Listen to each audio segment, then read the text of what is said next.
SIR form વિશે તો તમે જાણતા જ હશો. બીએલઓએ ઓનલાઈન ફોર્મ અપલોડ કર્યું છે કે નહીં તમે આ ટેકનિકની મદદથી ચકાસી શકશો. નમસ્કાર દર્શક મિત્રો, ખબર છે .com પરથી હું દ્રષ્ટિએ આપ સૌનું સ્વાગત કરું છું. દર્શક મિત્રો, આજે આપણે ખૂબ અગત્યની વાતોને શેર કરવાના છે. આપણે સૌ જાણીએ છીએ કે હાલમાં કઈ પ્રક્રિયાઓ શરૂ થઈ ગઈ છે. મિત્રો, આજે આપણે કામની વાતો કરીશું. એસઆઈઆર ફોર્મ વિશે તો તમે જાણતા જ હશો. બીએલઓએ ઓનલાઈન ફોર્મ અપલોડ કર્યું છે કે નહીં તમે આ ટેકનિકની મદદથી ચકાસી શકશો. તો special intensive revision Gujarat, UP, Assam અને પશ્ચિમ બંગાળ સહિત કેટલાક રાજ્યોમાં ચાલી રહ્યું છે. હવે જો તમને પણ બીએલઓ તરફથી એસઆઈઆર ફોર્મ નથી મળ્યું તો તમારે કોઈ પાસે જવાની જરૂર નથી. જો તમે ઈચ્છો છો તો આ ફોર્મ ઓનલાઈન ભરી શકો. હવે બીએલઓ તમારો વોટર આઈડી કાર્ડ અથવા એપિક નંબર ઓનલાઈન અપલોડ કર્યો છે કે નહીં એ પણ તમે ચકાસી શકો. તો આવો જાણીએ કે એપિક છે શું. તો એસઆઈઆર એન્યુમરેશન ફોર્મ ઓનલાઈન જમા કરાવવા માટે ચૂંટણી પંચે એપિક અને મોબાઈલ નંબરને લિંક કરવાનું જરૂરી કર્યું છે. હવે એપિક ચૂંટણી પંચ દ્વારા જાહેર કરાયેલા 10 ડિજિટના યુનિટ આઈડેન્ટિફિકેશન નંબર છે. હવે તમામ વોટર્સને એન્યુમરેશન ફોર્મ ભરીને બીએલઓ પાસે અથવા ઓનલાઈન જમા કરાવવાનું રહેશે. હવે એ જાણીએ કે જો ઓનલાઈન એસઆઈઆર ફોર્મ ભરવું છે તો આપણે કઈ રીતે ભરશું. તો સૌથી પહેલાં તમારે voters.eci.government.in પર જવાનું છે. હવે અહીંયા તમારે ફિલ એન્યુમરેશન ફોર્મ પર ક્લિક કરવાનું છે.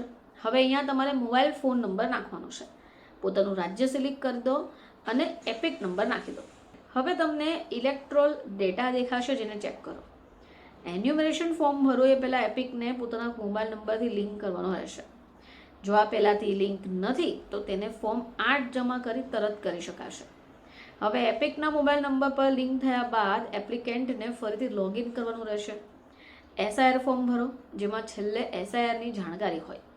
હવે આધાર બેઝડ ઈ સાઇન દ્વારા તમારે સબમિટ કરવાનું. હવે ઈ સાઇન એન્યુમરેશન ફોર્મ જમા કરવા માટે એપિક અને આધાર ડેટાના હિસાબથી હાલ નામનું વેરિફિકેશન કરવું જરૂરી છે. હવે એકવાર જ્યારે તમે એન્યુમરેશન ફોર્મ પોતાના બૂથ લેવલ ઓફિસરને જમા કરાવો એટલે તમે વેરીફાઈ પણ કરી શકશો કે અપલોડ થયું છે કે નહીં. તો હવે આ કઈ રીતે કરશો. તો સૌથી પહેલાં તમારું બ્રાઉઝર ખોલો અને voters.eci.government.in પર પહોંચો. અહીંયા તમને home page fill enumeration form પર ક્લિક કરવાનું છે એટલે પેજ ઉપર તમને લઈ જશે. સાઇન અપ ક્લિક કરો અને રજિસ્ટ્રેશન પૂરું કરો. હવે લોગિન પર ક્લિક કરો, રિક્વેસ્ટ ઓટીપી સિલેક્ટ કરો અને લોગિન કરવા માટે ઓટીપી નાખો. લોગિન થઈ જાય એટલે સૌથી ઉપર તમારું નામ દેખાશે. પછી ફરીથી ક્લિક કરો. અહીંયા આપેલું બોક્સ હશે એમાં તમારો એપિક નંબરને ટાઈપ કરો અને સર્ચ ઉપર ક્લિક કરો. તમને તમારા ફોર્મનું સ્ટેટસ દેખાશે. જો આપનું ફોર્મ અપલોડ થઈ ગયું છે તો આપને એક મેસેજ દેખાશે જેમાં લખેલું હશે કે આપનું ફોર્મ મોબાઈલ નંબરની સાથે પહેલાં જ સબમિટ થયું છે. જો ફોર્મ અપલોડ નહીં થયું હોય તો તમને દેખાશે જ નહીં. માની લો કે આપેલો મોબાઈલ નંબર ખોટો છે અથવા સ્ટેટસમાં સબમિટ લખેલું છે, ભલે તમે સબમિટ નથી કર્યું તો તરત જ તમારા લોકલ બીએલઓ સાથે કનેક્ટ કરો. ફરીથી આપ સમક્ષ હાજર થઈશું. ત્યાં સુધી જોતા રહેજો ખબર છે .com.